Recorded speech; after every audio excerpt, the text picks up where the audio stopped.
Madame, monsieur, bonjour, ravi de vous retrouver pour débuter ensemble cette nouvelle semaine. À la une du JT de ce lundi 6 décembre, don manuel, opposition au démarchage téléphonique et nouveau protocole national sanitaire.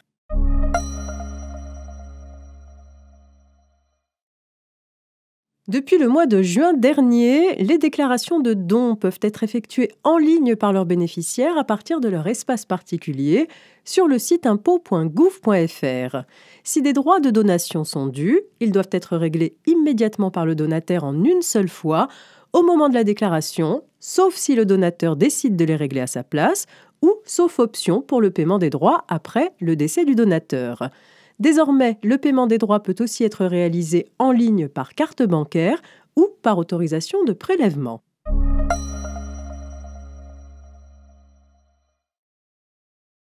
Vous le savez, depuis 2016, les particuliers qui ne souhaitent pas faire l'objet de démarchage téléphonique peuvent s'inscrire gratuitement sur une liste d'opposition Blocktel. Jusqu'à présent, l'inscription sur la liste d'opposition prend fin à l'issue d'une durée de 3 ans si le particulier ne se manifeste pas en vue de la renouveler. Il est informé 3 mois avant l'échéance de la possibilité de renouveler son inscription. Ces modalités de renouvellement vont changer très prochainement puisque l'inscription sur la liste Blocktel va devenir tacitement renouvelable. À compter du 1er janvier 2022, à l'expiration d'une durée de 3 ans, l'inscription sera tacitement reconductible par période de 3 ans. Le particulier sera informé lors de son inscription et au moins 3 mois avant la date de reconduction tacite des modalités lui permettant de se désinscrire. À noter que ces nouvelles modalités ne s'appliqueront pas aux inscriptions en cours au 1er janvier prochain, venant à échéance avant le 1er avril 2022.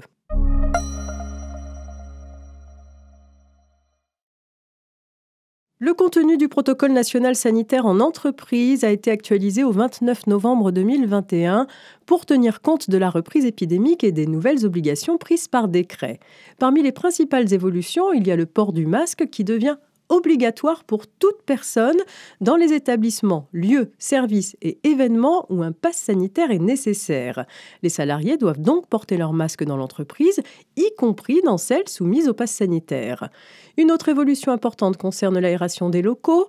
Le nouveau protocole indique notamment que cette aération doit être assurée de préférence de façon naturelle, avec les portes et ou les fenêtres ouvertes en permanence, ou à défaut au moins 5 minutes toutes les heures, de façon à assurer la circulation de l'air et son renouvellement.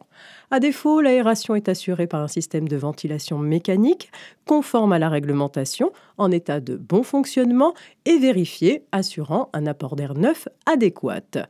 Concernant le télétravail, le protocole ne le rend pas obligatoire, mais rien n'empêche les employeurs d'y recourir davantage s'ils le souhaitent. C'est la fin de cette édition. Très bon début de semaine à toutes et à tous et on se retrouve demain, mardi.